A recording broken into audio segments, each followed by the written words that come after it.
Ikutlah menderita. Ikutlah menderita sebagai seorang prajurit yang baik dari Kristus Yesus. 2 Timotius 2 ayat 3. Sahabat Iktus, apakah seorang hamba Tuhan memang harus menderita? Bagaimana sikap kita terhadap penderitaan? Jangan takut menghadapi penderitaan karena Kristus. Jadilah kuat dan ikutlah mengambil bagian dalam penderitaan karena pemberitaan Injilnya. Penderitaan yang kita alami karena namanya tidak akan sia-sia. Tuhan menjamin dengan kesetiaannya, Ia akan menyertai kita. Karena pemberitaan Injil, Rasul Paulus telah mengalami banyak penderitaan. Namun dengan kekuatan Allah, ia sabar menanggung semua penderitaan itu. Malahan ia mendorong Timotius untuk tetap kuat di dalam kasih karunia Kristus, meski harus menjalani penderitaan dalam pelayanan. Seperti seorang bapa menasihati anaknya, Paulus menasihati Timotius dengan memberikan gambaran tentang arti penderitaan bagi seorang yang melayani Tuhan. 1. Sebagai seorang prajurit. Ayat 3 dan 4. Seorang prajurit harus meninggalkan segala urusannya demi ketaatan menjalankan perintah dari pimpinannya. Ia tidak lagi memusingkan diri dengan segala urusan pribadinya, melainkan yang ada dalam hatinya hanyalah sebuah ketundukan.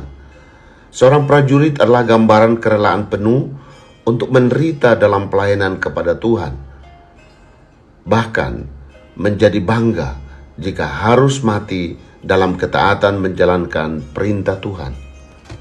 2. Seperti seorang olahragawan. Ayat 5. Gambaran kedua adalah seperti olahragawan yang bertanding sesuai peraturan yang sudah ditetapkan.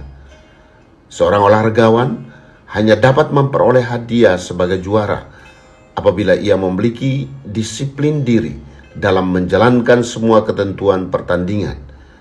Inilah kesediaan menderita seorang pelayan Kristus untuk tidak menjadi sama dengan dunia, melainkan hidup dalam firman Tuhan menuju kemenangan sejati. 3. Seperti seorang petani. Ayat 6. Gambaran ketiga adalah seorang petani yang bekerja keras untuk mendapatkan hasil terbaiknya. Ia pun harus bersabar menunggu upah yang didapat sebagai hasil jerih payahnya. Seorang petani yang bekerja keras haruslah yang pertama menikmati hasil usahanya. Ingatlah bahwa buah pelayanan tidak pernah terjadi secara instan.